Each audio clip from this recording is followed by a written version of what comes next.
Hey y'all, you know what time it is?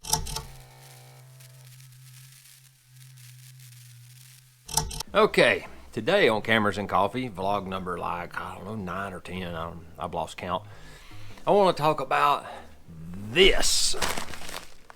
I got a package, and if I'm right, it's from Canada. I think I'm reading this right. It looks like it's from Alberta. One of my subscribers, Mr. It goes by Jan Van Veen on his YouTube channel, but his name I think is John Van Veen. He participates weekly in the streams, and when I did the Argus lens project, he reached out to me in an email and said, hey, I've got something I'm gonna send down and see if you can do something with it. That's what this package is, I'm pretty certain. So let's open it up and see what's in it.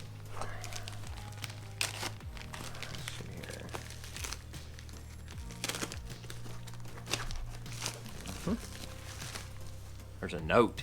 That'll be good. Okay. So far, so good.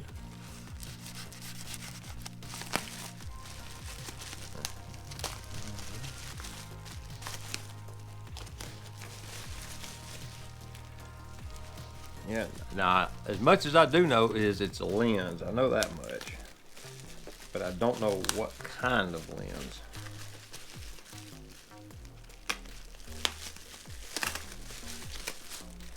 So far, so good. Oh, it's a bayoneted lens. All right. Oh, is this what I think it is? It's a Rolleiflex lens. Man, the focus ring is nice and smooth. Let's see what the aperture feels like. It's a Rolleiflex HFT planar 50mm f1.8. with some kind of unique 3-lug mounted bayonet scheme. But yeah.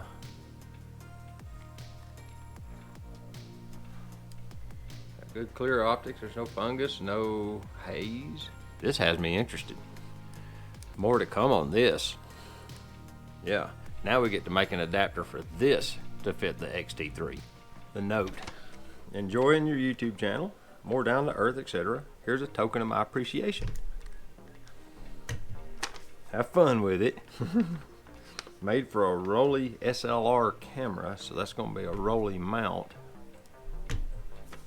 Maybe you have one already. No, I don't. Show me some shots when you're done. That will happen. We might even go shoot street photos with it. It's a nice lens. It's well made. It's got some motion in the parts. You can hear it. But it's not so bad that you can't use it. I mean, it works fine. Like the helicoid, all that rattling that you're hearing is it's the aperture ring where it floats on those ball bearings. That's all that you're hearing. Once you take that out, yeah, that's all that is. The actual focus mech is tight. It doesn't move at all. If I lock down the aperture ring, the rest of the lens is perfect. Man, the focus is smooth. It's literally counterclockwise is minimum focus on this one. Minimum focus, 1.5 feet. F1.8 to F16, which is kind of standard.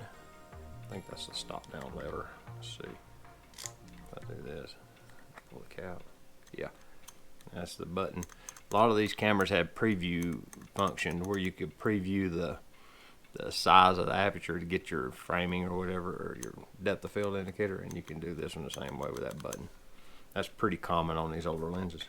Thank you, John. We'll get this going. Teresa's right over there doing yoga and tries to get me to go do it.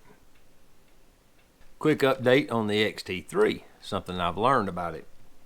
If you'll notice, my ISO knob now works perfectly. It doesn't cause the problem of dragging the selector switch around, which it used to do.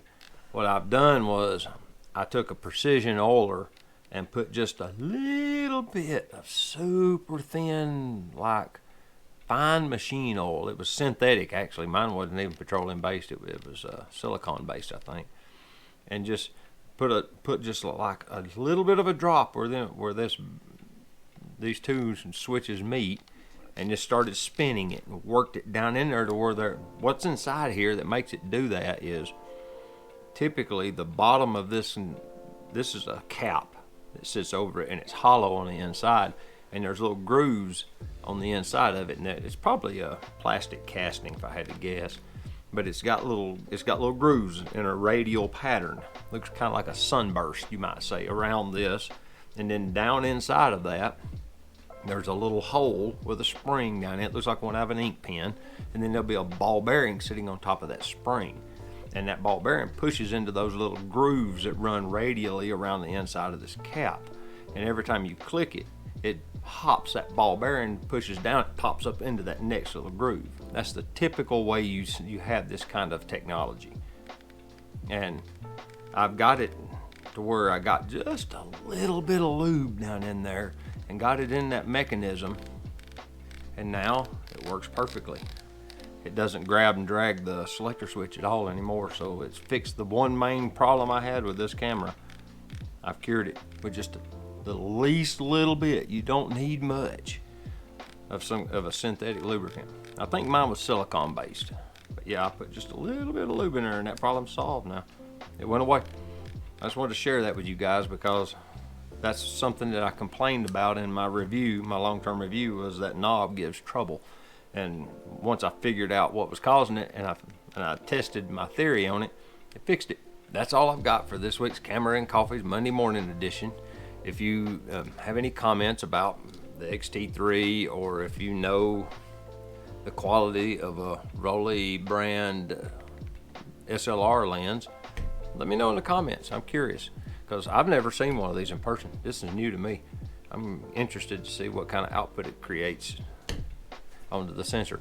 So with that, this is David, the Georgia photographer, telling you until next time, get your coffee out and your favorite camera, go take a picture with it, and enjoy your morning. I'll see you later. Lens made in Singapore. Interesting.